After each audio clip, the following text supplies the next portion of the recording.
प्यारे साथियों नमस्कार। कैसे हैं आप सभी साथियों। आज आपकी क्लास बहुत ही अद्भुत होने वाली है। आज यह सुबह की क्लास, क्योंकि आज मैं आपको बताने वाला हूं साइंस के ऐसे मस्ट ऑब्जेक्टिव और सब्जेक्टिव क्वेश्चन जो आपके एग्जाम के लिए काफ़ी ज़्यादा महत्वपूर्ण है। आज ऐसा आपको समझना है कि भाई आप एग्जाम में बैठे हुए हो, आपकी परीक्षाएं हो रही है और देखते हैं कि आप लोग कितने प्रश्न का जवाब दे पाते हो। आपको 40 आज ऑब्जेक्टिव पढ़ाएंगे और उसके बाद से आपको सब्जेक्टिव बताएंगे कि कौन कौन सा क्वेश्चन आपके लिए सब्जेक्टिव इंपोर्टेंट है जो कि आपके एग्जाम में आएगा। तो आप सभी प्लीज आज तैयार हो जाइए। आज सुबह में जो आपको 25 हम सब्जेक्टिव क्वेश्चन बताने के लिए वादा किए थे, लेकिन आज वो चीज़ नहीं, आज बहुत ही खास चीज़ मैं आपको बताने वाला हूं। तो प्लीज़ इस वीडियो में बने रहिए, शेयर कर दीजिए और एक एक प्रश्न का जवाब दीजिए अगर आपको पता है तो, नहीं है तो मैं सारे प्रश्न का जवाब बताऊंगा। प्लीज़ एक बार शेयर कर दीजिए फटाफट से। आइए क्लास को शुरू करते हैं बहुत ही सुंदर तरीके से। तो मेरे भाई सबसे पहला क्वेश्चन आपके स्क्रीन पर आ चुका है और आप लोग इसका जवाब दीजिएगा। सबसे पहला प्रश्न है कि अवतल दर्पण की फोकस दूरी जो है उसकी वक्रता त्रिज्या की कितनी होती है। आपके सामने 4 ऑप्शन है और इसी प्रकार से आपके एग्जाम में क्वेश्चन आएगा। ठीक है, तो जल्दी से बताओ कि इसका ऑप्शन क्या होगा। तो आप जानते हो कि अवतल दर्पण में फोकस दूरी होती है वो f बराबर होता है r/2 होता है, यानी कि वक्रता त्रिज्या की आधी होती है। f से फोकस दूरी कहते हैं, r से वक्रता त्रिज्या कहते हैं। 2 से जब वक्रता त्रिज्या को भाग करोगे यानी कि वो आधी होती है। तो ऑप्शन नंबर क्या हो जाएगा, बी नंबर हो जाएगा। क्या आपका बी नंबर सही जवाब है? आपको मैं इसके पहले भी इन सभी प्रश्नों को बता दिया हूं, मैं खुद पढ़ाया हूं, आपके मनीष सर भी पढ़ाए हैं। तो आज ऐसा समझो कि भाई आपके लिए खास चीज है, तो आपको इसे जानना बहुत ज्यादा जरूरी है। अगला क्वेश्चन बहुत ही प्यारा सा क्वेश्चन है और क्वेश्चन कह रहा है कि नेत्र लेंस की फोकस दूरी कम हो जाने से कौन सा दृष्टि दोष हो जाता है। जब नेत्र लेंस की फोकस दूरी जब कम हो जाती है तो कौन सा दोष होता है। आपके सामने 4 ऑप्शन है, निकट दृष्टि दोष, दूर दृष्टि दोष, जरा दृष्टि दोष या फिर इनमें से कोई नहीं। तो जब नेत्र लेंस की फोकस दूरी कम हो जाएगी तो उस समय निकट दृष्टि दोष होगा, यानी कि ऑप्शन आपका ए नंबर हो जाएगा। तो क्या आप सभी का ऑप्शन सही है? क्या आप सभी सही जवाब दे पा रहे हो? आप मुझे एक बार कमेंट करके बताओ फटाफट से और तैयार हो जाओ, क्योंकि अब एग्जाम में बहुत कम समय है। बीच बीच में ऐसी ऐसी सेशन आपके लिए आती रहेगी जिससे कि आपको कभी भी किसी प्रकार को डर ना लगे और आपको सारी चीजें आप क्लियर कर सके। मेरे भाई अगला क्वेश्चन, इसमें आपको मैं बता दूं सब्जेक्टिव क्वेश्चन भी बताने वाले हैं कि कौन कौन सा इंपोर्टेंट है। पहले ऑब्जेक्टिव की बात कर लेते हैं। कह रहा है कि लघु पथन के समय परिपथ में विद्युत धारा का मान होता है क्या।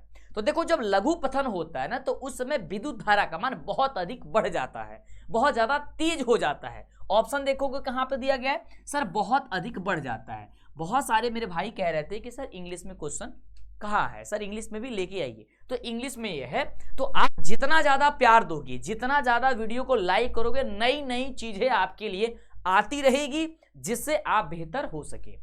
तो आप क्लास में कंटिन्यू बने रहिए, सुंदर तरीके से पढ़ाई करते रहिए, एक एक प्रश्न का जवाब देते रहिए और जहां दिक्कत होता, परेशानी होती, आपके मंटू सर, आपके मंटू भैया आपके साथ है, समस्या नहीं होगी। एक बार नीचे कमेंट करके बताओ कि हमारी क्लास कैसी लगती है। आपको इस वर्ष रिजल्ट जो आप सपना देखे तो क्या ऐसा लग रहा है ना कि मंटू सर जो पढ़ा रहे हैं, जो सेशन लेके आ रहे हैं, वो सच में वो साकार हो सकती है, लेकिन कंटिन्यूटी बनानी रहेगी। आगे समझना। कह रहा है कि निम्नलिखित में से कौन सा पद विद्युत परिपथ में विद्युत शक्ति को निरूपित नहीं होता है। इसमें से कौन सा जो विद्युत परिपथ में विद्युत शक्ति को निरूपित नहीं करता है, यह बताना है जल्दी से। चौथे नंबर क्वेश्चन का जवाब तो पता है तो फटाफट से बता दो, नहीं पता है तो मैं बता देता हूं। तो देखो, जो IR² दिया गया है ना यहाँ पे ऑप्शन नंबर बी में, ये कभी भी निरूपित नहीं करता है, यानी कि मेरे भाई ऑप्शन जो हो जाएगा बी नंबर वो आपका सही जवाब हो जाएगा। कोशिश करो कि 40 में 40 का करना जवाब, और देखते हैं इस वर्ष किस जिले के मेरे शेर हैं जो कि अपना परचम लहराते हैं। तो इस कमेंट में भी आप कमेंट करके बताओ। ऐसा समझो कि आपकी एग्जाम हॉल में आप बैठे हुए, आपके सामने क्वेश्चन आ रहा है और सीधी सी आप जवाब दे रहे हो। सही बात है मेरे भाई, चलो सुंदर सी बात है। जैसा तुमने मुझसे कहे कि सर मुझे केमिस्ट्री में दिक्कत हो रही है, मैंने सर से कहा कि बच्चों को क्वेश्चन बैंक की, ओरिजिनल क्वेश्चन बैंक की बच्चों को पढ़ा दीजिए पूरी। सर ने 3 घंटे के अंदर में सारी क्वेश्चन बैंक की ऑब्जेक्टिव खत्म कर दी। सब्जेक्टिव जो है सुबह में लेके आ रहा हूं तमाम क्वेश्चंस, ठीक है। अभी आपको आज में लेके आ गया बहुत अद्भुत चीज, जिसमें आपको ऑब्जेक्टिव करा रहा है, फिर आपको सब्जेक्टिव कराएंगे, तो ये प्रक्रिया चलती रहेंगी। फिर आपके सारे शिक्षक हम लोग मिलकर के आपको पढ़ाएंगे, तो मैं कहीं पे भी आपको चुकने वाला नहीं हूं और आपको झुकने नहीं देंगे। सही है मेरे दोस्त? यस। तो इस बात पे एक लाइक कर दो और जवाब बताओ फटाफट से। चलो, कह रहा है कि अभिनेत्र लेंस फोकस दूरी में परिवर्तन किया जाता है किसके द्वारा? आपके 4 ऑप्शन दिए गए हैं। जैसे ही ऑप्शन देखना फटाफट से आप कहोगे कि सर पक्षमाभि या पक्षमाभि मांसपेशियों के द्वारा किया जाता है, यानी कि 5 का आंसर हो जाएगा मेरे भाई सी नंबर आपका बिल्कुल ही सही जवाब हो जाएगा। सही बात है। अगला बहुत ही सुंदर सा क्वेश्चन है, 6ठा नंबर। कौन जवाब बताएगा? कह रहा है कि विद्युत मोटर परिवर्तित करता है। जो विद्युत मोटर है मेरे भाई वो परिवर्तित करता है किसमें? यदि इस तरीके की क्लास यदि आपको डेली सुबह चाहिए तो कहोगे तो मैं वो भी लेके आ जाऊंगा, ऑब्जेक्टिव भी सब्जेक्टिव भी।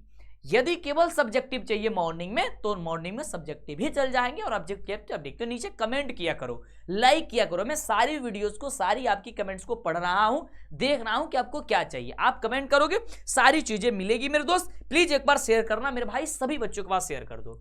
क्या हो जाएगा? विद्युत ऊर्जा को यांत्रिक ऊर्जा। देखो कह रहा है कि विद्युत मोटर, अब जो मोटर होता है उसमें करंट पास होता है, तो जो विद्युत ऊर्जा है, विद्युत ऊर्जा उसमें गया तो क्या किया? वो नाचने लगा और उसे यांत्रिक ऊर्जा मिलने लगी। ठीक है। तो ये कह रहा है कि विद्युत मोटर तो क्या करता है? विद्युत ऊर्जा को ये यांत्रिक में बदलता है, यांत्रिक में रूपांतरित करता है। सही बात है।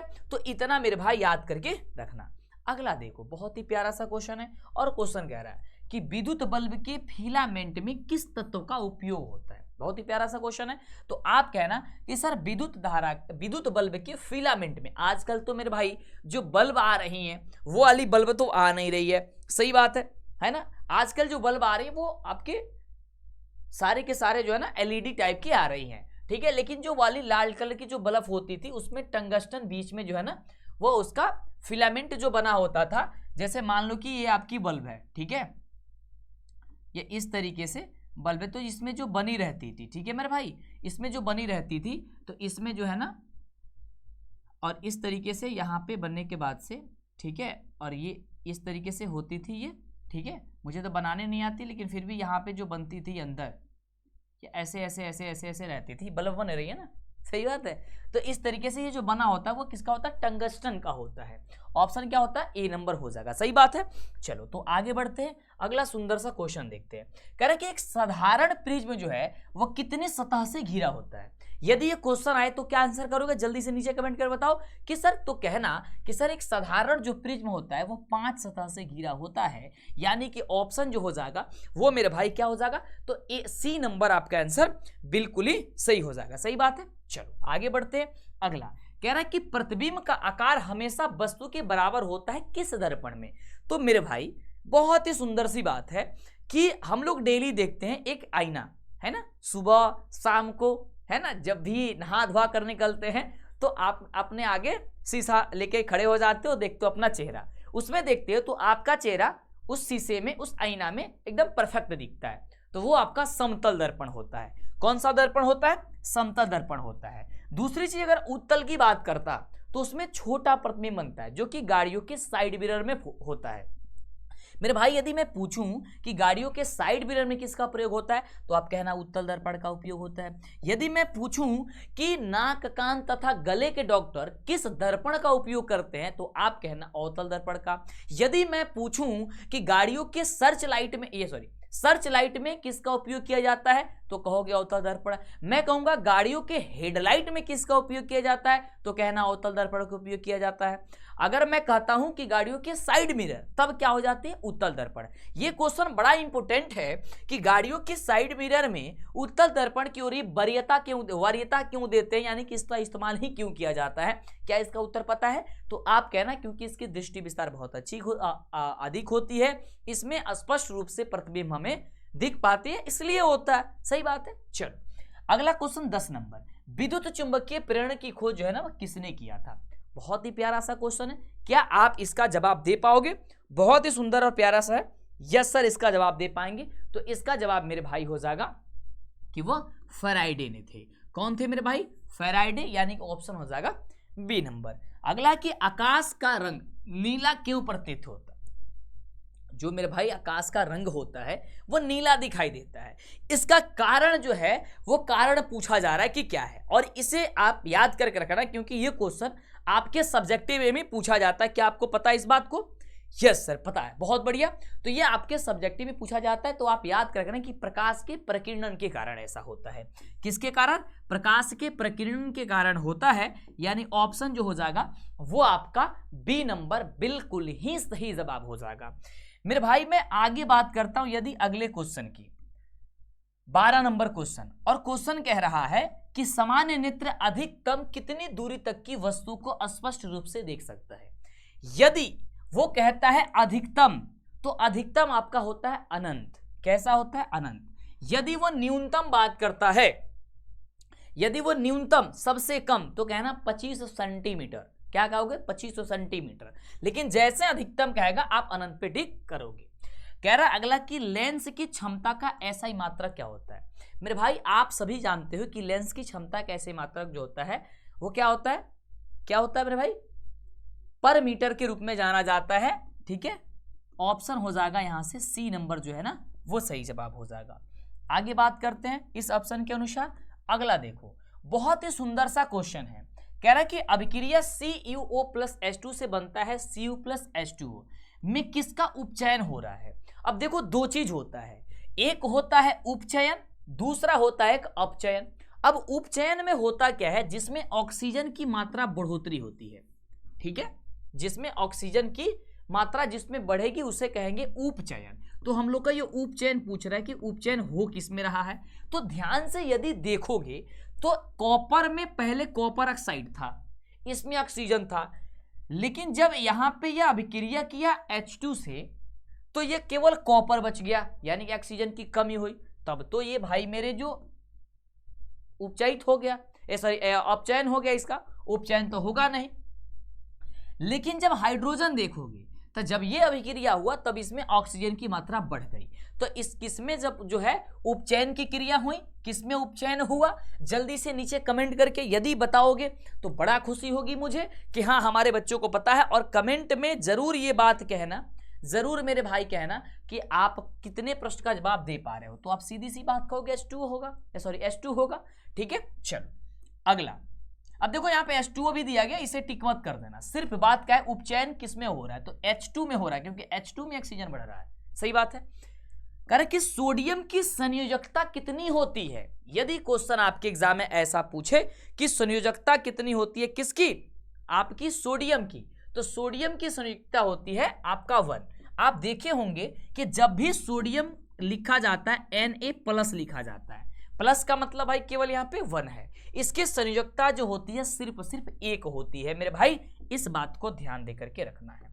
अब देखो अगला प्रश्न बहुत ही सुंदर है, इसका जवाब देना। सब्जेक्टिव भी बताने वाले हैं, परेशान मत हो। ऐसा ना हो कि बच्चे बाद में आ रहे हैं कह रहे हैं, कहेंगे कि सर सब्जेक्टिव कहाँ गया, आप तो वादा किए थे सब्जेक्टिव का। मेरे भाई सब्जेक्टिव बताएंगे, बीच बीच में कोई चीज़ें अच्छी अच्छी चीज़ें लेके हम आते रहते हैं जिससे आपको अंदाज़ा लगे और आपकी ऐसा ना कंटिन्यूटी बनी है तो और बेहतर हो सके, आप जांच कर सके अपने आप को।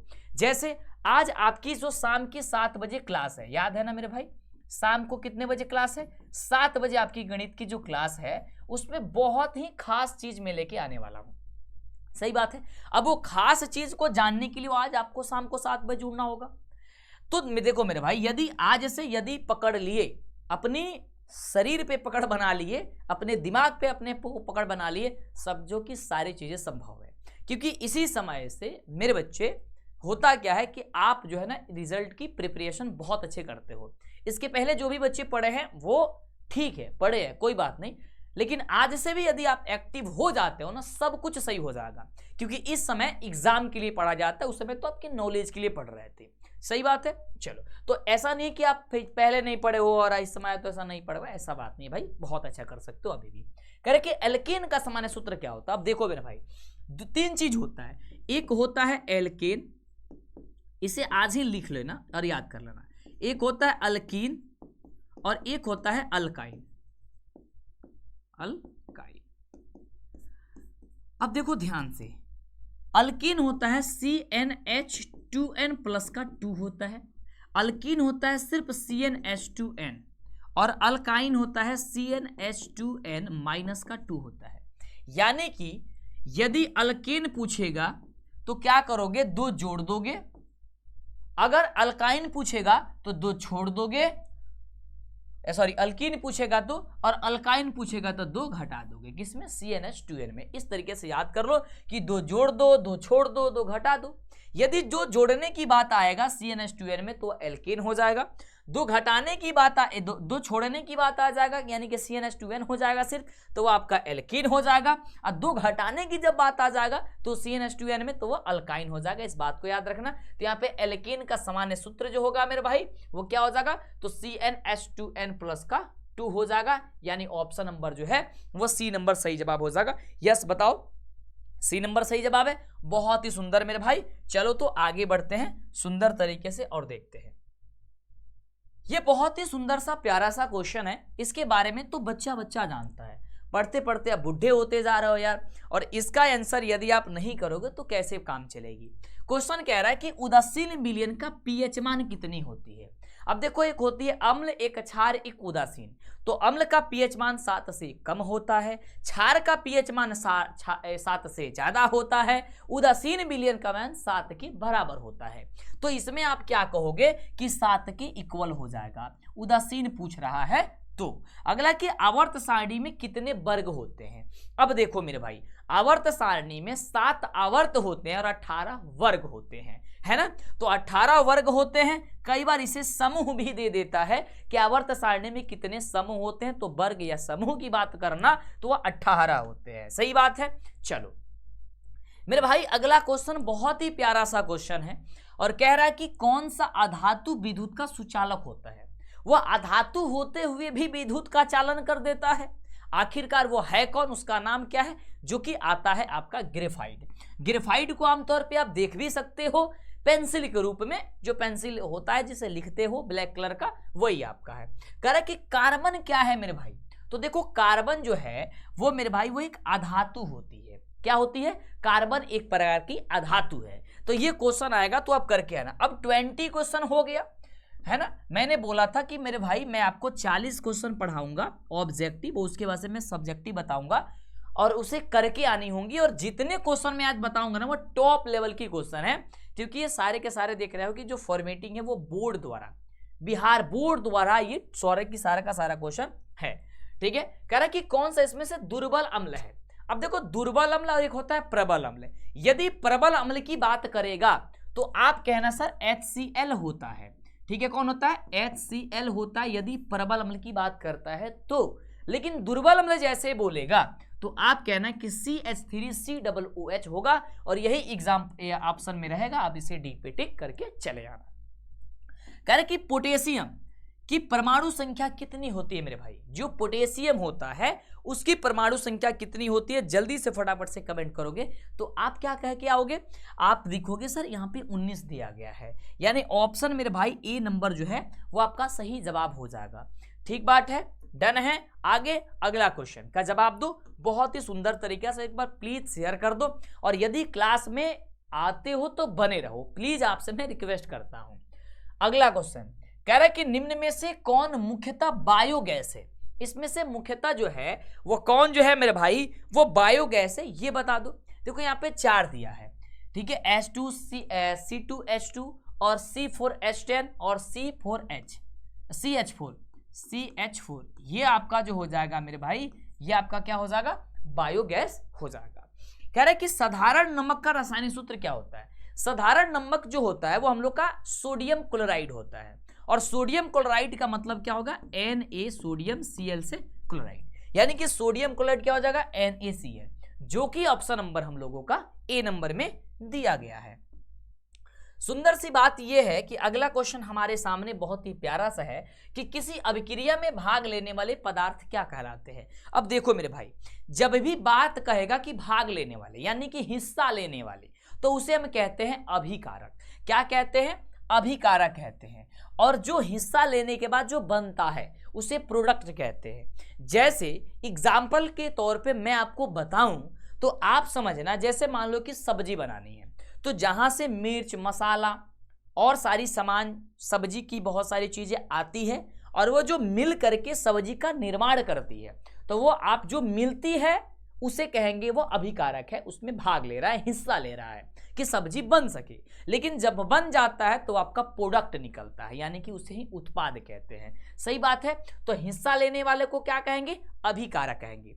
मेरे भाई क्या मैं जो पढ़ा रहा हूं क्या आपको वो समझ में आ रहा है? मेरे को अक्सर आप देखे होंगे मैथ्स पढ़ाना, क्योंकि मैं साइंस और सारे सब्जेक्ट के टीचर के लिए अलग अलग टीचर लेकर के आ चुका हूं।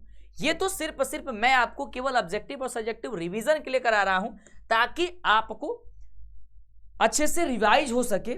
और आपको टीचर्स अच्छे से वहां पे पढ़ा रहे हैं तो यहाँ पे वो टीचर्स भी आकर के पढ़ाएंगे, तब तक मैं आपको यहाँ पे सारी चीजें करा रहा हूं। तो कैसा लग रहा है? क्या मैं इन सारी चीजों को भी अच्छे से समझा दे रहा हूं? एक बार मुझे बताना, और प्लीज एक बार लाइक जरूर कर देना, शेयर कर देना, कमेंट में बताना। कह कि कौन सा शून्य वर्ग का तत्व होता है? तो शून्य वर्ग के तत्व का यदि बात करते हैं तो आपका होता है हीलियम। क्या होता है? हीलियम। हीलियम को हम लोग He से प्रदर्शित करते हैं, यानी ऑप्शन जो हो जाएगा वो हम लोग का C नंबर सही जवाब हो जाएगा। कह रहे कि स्वपोषी पोषण के लिए आवश्यक क्या है?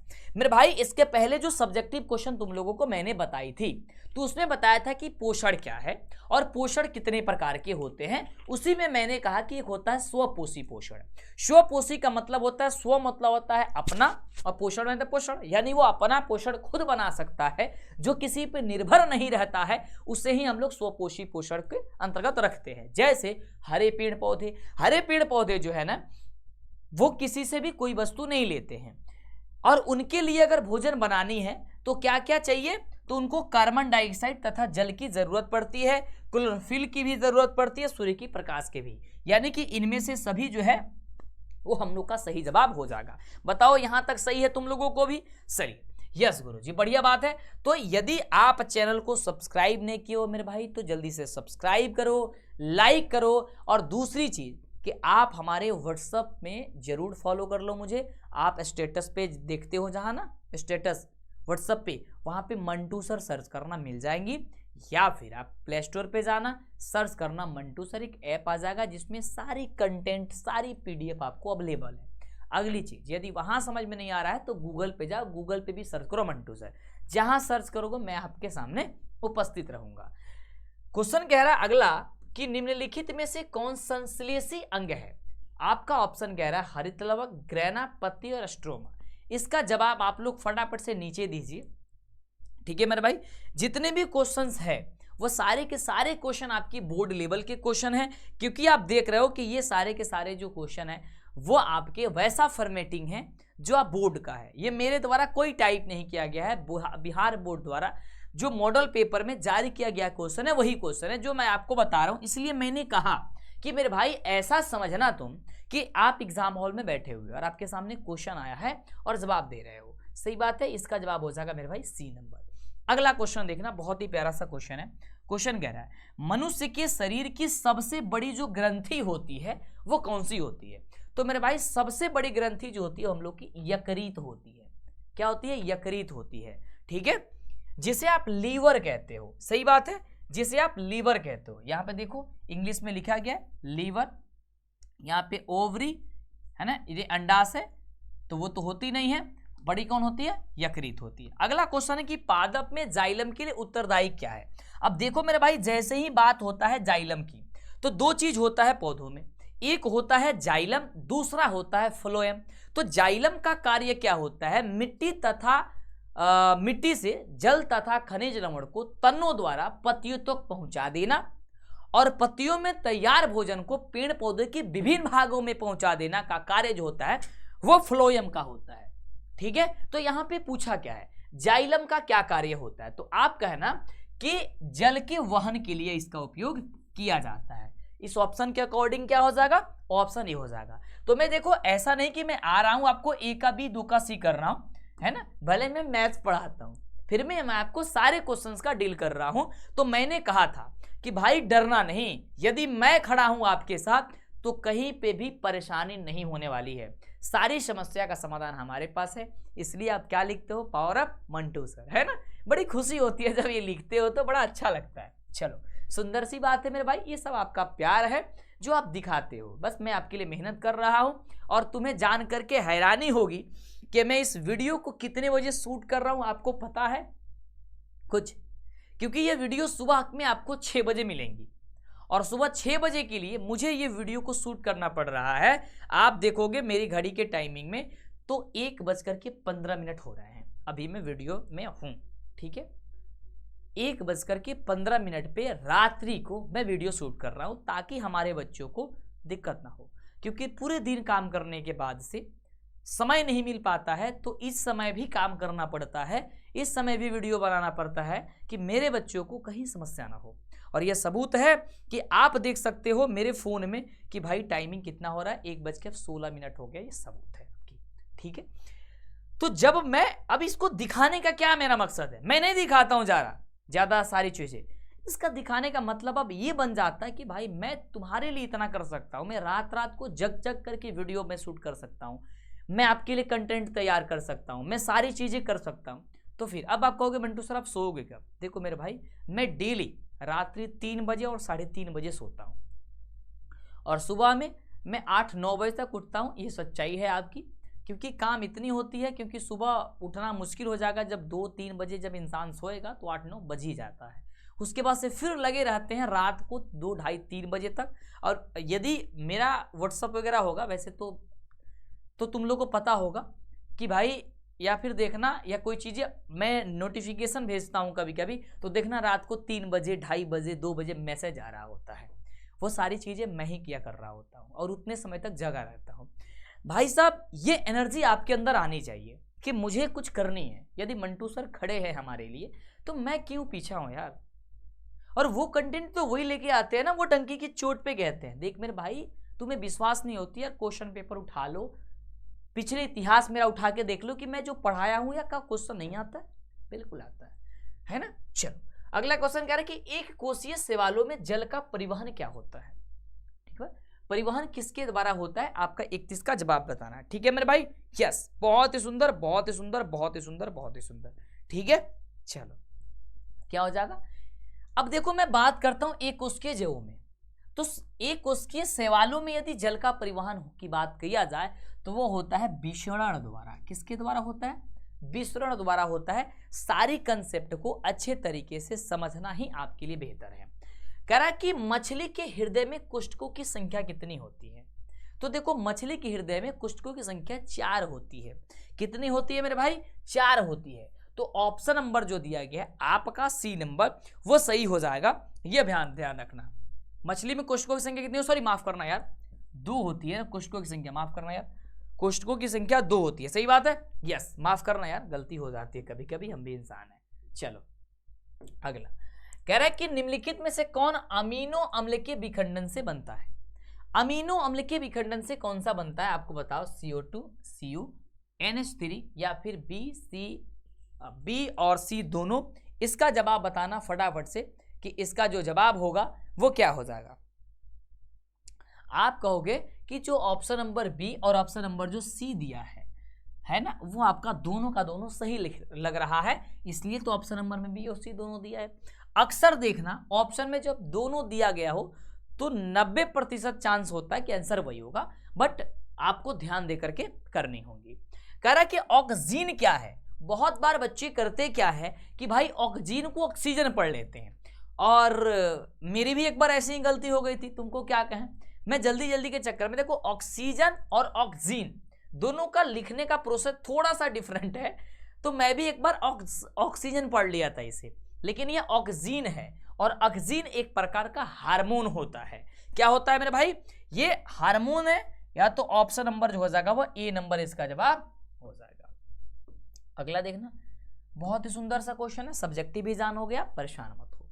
कह रहा है कि एक नर हार्मोन इसमें से क्या है? तो देखो कह रहा है एड्रेनालिन, ना भाई ना, ये नहीं होता है। एस्ट्रोजन, ना भाई ना होता है। थायरॉक्सिन, ना भाई ना। टेस्टोस्टेरोन, जो टेस्टोस्टेरोन होता है ये आपका एक हार्मोन होता है जो कि मेल हार्मोन होता है, यानी कि नर हार्मोन होता है। अगला 36 नंबर की, इनमें कौन अलैंगिक जनन की विधि है? अब देखो अलैंगिक जनन की विधि विखंडन, मुकुलन, द्विखंडन या इनमें से सभी। तो आप जैसे ही इसमें देख रहे हो कि सर इनमें से सभी लिखा गया है, तो आप जो है वो देखते देखते क्या कह दोगे, सर ऐसे ही आप इसे इनमें से सभी पे टिक कर दीजिए। बताओ मेरे भाई, क्या मैं इनमें से सभी पे टिक कर दूं? यस। चलो आगे बढ़ें। यस सर, इसको टिक कर दीजिए और आगे बढ़िए। चलिए, बहुत ही सुंदर सी बात है।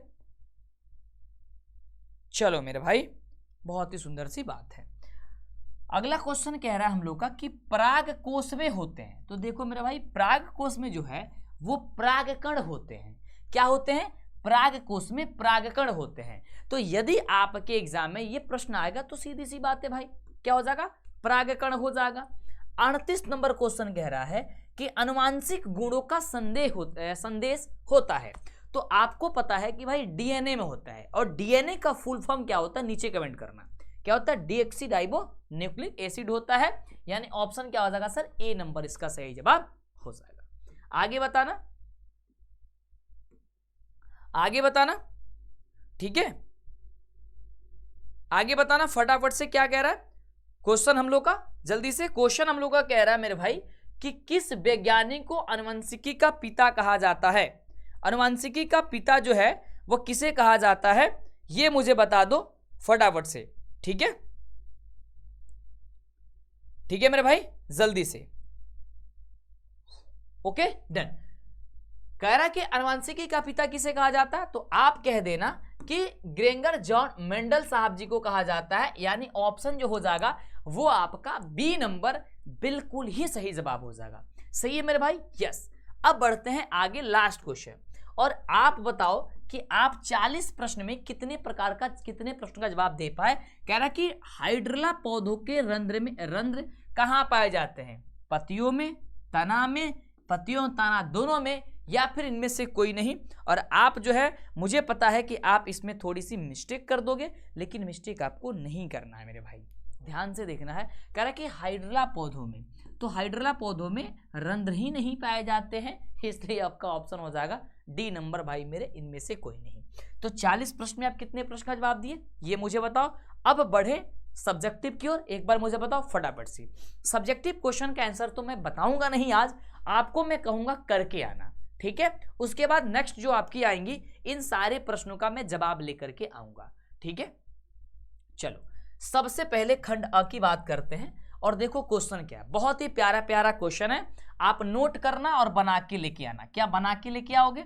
नहीं आएगा, मैं आपके साथ रहूंगा। बहुत ही प्यारा प्यारा क्वेश्चन है जो आप बना लोगे आसानी से, और यह क्वेश्चन आपके एग्जाम के लिए सबसे ज्यादा खास है।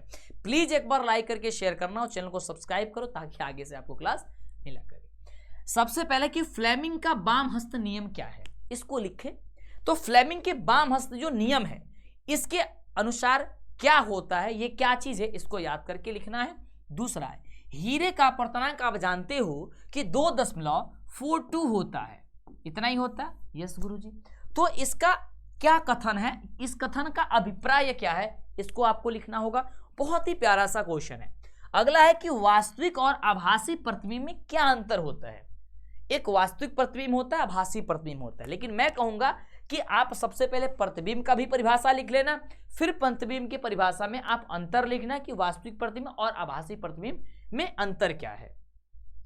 उसके बाद होता है प्रतिवर्ती धारा और दिष्ट धारा में अंतर लिखिए। आप क्वेश्चन जब देखोगे ना तो बड़ा मजा आएगा, क्योंकि सारे के सारे हिट क्वेश्चन है, बड़ा जबरदस्त क्वेश्चन है मेरे भाई। सही बात है। अगला क्वेश्चन देखोगे तो है कि तारे क्यों टिमटिमाते हैं, इसके बारे में लिखो। अब देखो, कहने से आप देख रहे होगे तो कहते होगे मुझे याद है, तो लिख के दिखा दो, एक बार लिखो और बताओ मुझे कि हाँ सर मुझे पता है, ठीक है। नीचे कमेंट करो। अगला क्वेश्चन 6ठा नंबर कि वैद्युत चुंबकीय प्रेरण से आप क्या समझते हैं। आखिरकार वैद्युत चुंबकीय प्रेरण जो है वो होती क्या है, इसके बारे में क्वेश्चन आएगा तो लिखना आपको। अब बात करूंगा खंड ब में, सेक्शन बी में क्वेश्चंस है आपके एग्जाम के दृष्टिकोण से 5 नंबर में कि संतुलित रासायनिक अभिसमीकरण क्या है, इसकी एक उदाहरण भी दे दीजिए। सही बात है। तो ये केमिस्ट्री से क्वेश्चन है, आप इसे याद कर लेना। अगला, अम्ल और क्षारक में दो अंतर क्या होते हैं, उसे लिखो। तो अम्ल और क्षार में सिंपल सी बातें जानते हो कि अम्ल स्वाद में खट्टे होते हैं, क्षार स्वाद में कड़वे होते हैं, है ना। तो आप कम से कम 2 अंतर के जगह आप 3 या 5 अंतर लिखने की कोशिश करना। सही बात है, ऐसा नहीं कि 2 दे दिया 2 लिखना। समवायता क्या है, क्या आपको पता है? तो समवायता आपको जरूर लिखना होगा, जरूर याद करना होगा। अगला कि सूचक कितने प्रकार के होते हैं, उदाहरण बताइए। सूचक, जो सूचक है, ठीक है, सूचक जो होता है वो क्या होता है। अगला कि उभयधर्मी ऑक्साइड को परिभाषित कर दीजिए कि उभयधर्मी ऑक्साइड जो होती है मेरे दोस्त वो क्या होती है। अगला कि मेंडली ने अपनी आवर्त सारणी तैयार करने के लिए कौन सा मापदंड को अपनाया था। जो मेंडली थे उन्होंने अपने सारणी को बनाने के लिए, आवर्त सारणी को, कौन से मापदंड को उन्होंने अपनाया था। तो याद रखना चाहिए कि मटर के पौधे का उन्होंने उपयोग किया था। तो इसकी पूरी जानकारी, पूरी विवरण आपको लिखना होगा। अब सेक्शन सी में भी कुछ क्वेश्चंस हैं जो कि बायोलॉजी से हैं। कह रहा है कि स्वपोषी पोषण तथा विषम पोषी पोषण में क्या अंतर है। मैंने देखो इसके बारे में पहले ही पढ़ा दिया है। तो एक एक क्वेश्चन आपको एक एक वीडियो से हमको मिलती जाएगी, टकरा जाएगी, ये गारंटी है हमारी। सही बात है। चलो अगला है पाचक एंजाइम का क्या कार्य होता है। पाचक जो एंजाइम होता है उसका कार्य क्या होता है, इसके लिए आप जरूर आप नोट करना और याद करना। अगला है कि पादप हार्मोन क्या होता है। जो पादप हार्मोन है वो क्या है ना। जैसे ऑक्सीन मैंने कहा कि एक हार्मोन है, तो ऑक्सीन एक पादप हार्मोन है, तो इसके बारे में लिखना होगा, बताना होगा आपको। आहार श्रृंखला क्या होती है। आहार श्रृंखला बहुत ही सुंदर सा क्वेश्चन है। अगला है कि अग्नाशय द्वारा स्रावित हार्मोन का नाम लिखिए और इसका कार्य को भी बताइए। क्या इसके बारे में पता है? नहीं पता है, ढूंढ करके कैसे भी करके जो कॉपी आपको बोले थे सब्जेक्टिव में उसको इसे नोट करना है। जीवाश्म क्या है, सिर्फ जीवाश्म कि जीवाश्म में होता क्या है आपको बताना है। सही बात है। अब आते हैं हम लोग दीर्घ उत्तरीय क्वेश्चन के लिए कि क्या है। लगभग 150 से 200 शब्दों में लिखना होता है। सबसे पहला क्वेश्चन देखो, मैंने बताया भी था कि याद कर लेना। ओम का नियम क्या है, इसकी जांच के लिए एक प्रयोग का वर्णन कर दीजिए। ओम का नियम आपके एग्जाम के लिए, इस वर्ष के लिए इंपॉर्टेंट है और यह क्वेश्चन आपके एग्जाम में 6 अंक का पूछा जाएगा। यह याद रखना मेरे दोस्त, और इस बार पूछा ही जाएगा, ये गारंटी है, क्योंकि 2-3 सालों से नहीं पूछा जा रहा है, तो इस वर्ष पूछा जाएगा। और जब मैं ऐसा बात कह देता हूं एग्जाम में ऐसा ही हो जाता है। सही बात है। तो आप जरूर लिख लेना, इसे याद कर लेना। नहीं होगा मैं बताऊंगा, परेशान मत होना। अगला है कि एक उत्तल दर्पण की वक्रता त्रिज्या यदि 26 सेंटीमीटर है, दर्पण से 15 सेंटीमीटर की दूरी पर स्थित वस्तु के प्रतिबिंब की स्थिति अगर पता करना हो तो स्थिति कैसे पता करोगे, इसे बनाओ। ये न्यूमेरिकल क्वेश्चंस है जो आपके एग्जाम में आते हैं। अगला 20 नंबर है कि जस्ता के मुख्य अयस्क का नाम लिख दे और जस्ता का इनके अयस्कों का निष्कर्षण क्या है। अब देखो, जो जस्ता होती है, जस्ता को ही हम लोग जिंक कहते हैं। अब जिंक वाली जो है ना, और जिंक के साथ साथ लोहा का निष्कर्षण जो होती है, वो इनके बारे में याद होना चाहिए, क्योंकि ये क्वेश्चंस आपके एग्जाम की इस वर्ष के लिए सबसे ज्यादा इंपॉर्टेंट है। साबुन और अपमार्जक में क्या अंतर होता है। साबुन और अपमार्जक जो उसमें अंतर क्या है, इसके बारे में। श्वसन क्या है, मनुष्य के श्वसन तंत्र का नामांकित चित्र बनाओ। अब देखो, मैं 4-5 तरीके बता रहा हूं, इसे याद करना। श्वसन तंत्र, पाचन तंत्र, मानव मस्तिष्क का मादा जननांग और नर जननांग और आपकी हृदय का चित्र, इन सारे को फोकस करके रखना है, याद करके रखना है कि चित्र कैसे बनता है। 5 अंक के लिए जरूर आएगा। और अगला है कि फूलों में निषेचन की प्रक्रिया को नामांकित चित्र बना दीजिए। एक पुष्प बनाइए, एक फूल बनाइए और किस प्रकार से उनकी निषेचन होती है, निषेचन को आप लोग समझाइए। तो ये जो है वो क्वेश्चन आपके एग्जाम में पूछे जाएंगे। तो इस तरीके से आपके 40 ऑब्जेक्टिव रही, तो आप कितने प्रश्न का जवाब दिए नीचे कमेंट करके बताओ। दूसरी बात कि सब्जेक्टिव क्वेश्चन जो मैंने बताई, कितने प्रश्न इसमें से पता है, और पता है तो उसे लिखो, और जो नहीं पता है उसे भी आप लिखो, ढूंढ के लिखो। नहीं पता चलती है तब भी तो मैं आपको बता दूंगा। आज की क्लास कैसी लगी मुझे बताना। कल आपकी सब्जेक्टिव की फिर से क्लास चलेंगी सुबह 6 बजे और शाम को 7 बजे तो मैं आऊंगा ही। तो शाम की क्लास आप भूल मत जाना मेरे दोस्त, मेरे साथ ही आप जरूर जुड़ना। आज के लिए बस इतना ही, मिलते हैं आपसे अगले वाली क्लास में। बहुत सुंदर तरीके से, शानदार तरीके से क्लास कैसी लगी बताना, लाइक करना और शेयर करना फटाफट से।